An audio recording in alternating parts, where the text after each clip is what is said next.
දිස්ත්‍රික්කයේ තංගල්ල ආසනයේ සහ සිළුම දිස්ත්‍රික්කයේ ආසන වලට දිස්ත්‍රික්කයටම අපි ශ්‍රී ලංකා පොදු ජන පෙරමුණෙන් අතිගරු ජනාධිපති මහින්ද රාජපක්ෂ මැතිතුමාගේ නායකත්වයේ යටතේ නව නායක නාම රාජපක්ෂ මැතිතුමාගෙන් උපදෙස් පරිදි අපි නාම යෝජනා බාර දුන්නා. මේකේ ප්‍රධානම ඉලක්කය තමයි පාර්ලිමේන්තුවේ මැතිවරණයේදී අපිට වැරදුනා. ඒක වෙනස් කරන්න ඕනේ. හේතුව වඳුරු ඝනත්වය පාර්ලිමේන්තුවේ වැඩි. වඳුරු ඝනත්වය පාර්ලිමේන්තුවේ වැඩිවීම අපිට වළක්වා ගන්න බැරි වුණා. අපි බලාපොරොත්තු වෙනවා ප්‍රාදේශ සභා මැතිවරණයේදී මහා නගර සභා ප්‍රාදේශ සභා ඒ සියලු වඳුරු ඝනත්වය අඩු කරන්න බලාපොරොත්තු වෙනවා.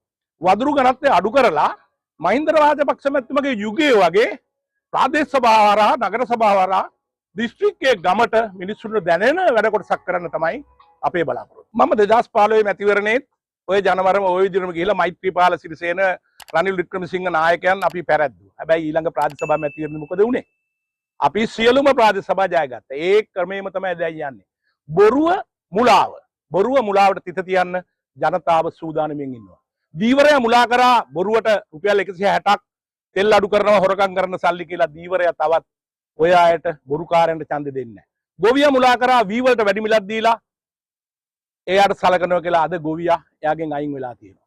රජයේ සේවකයා මුලා කරා වැටුප මාස 6න් 6ට වැඩි කරනවා කියලා. මාස 6න් 6ට තියා අවුරුද්දට වැඩි කරන්නේ රුපියල් 1000ට අඩුවෙන්. ඒ නිසා සමස්තයක් වශයෙන් වැට් වැඩි කරලා තියෙනවා. ප්‍රධානම ඒලයි මාතෘකාව උනේ කටහඬ අවදි කරේ පාසල් දරුවන්ගේ උපකරණ වලට තියෙන වැට් අඩු කරනවා කියලා. සෞඛ්‍ය අංශේ වැට් අඩු කරනවා. අද සියලුම දේ බොරුවක් වෙලා අවසానයි. දැන් තියෙන්නේ ඒ බොරුව අපි රැවටුනේ එක නිවැරදි කරන්න. ඒකට ජනතාව සැදී පැහැදී ඉන්නවා.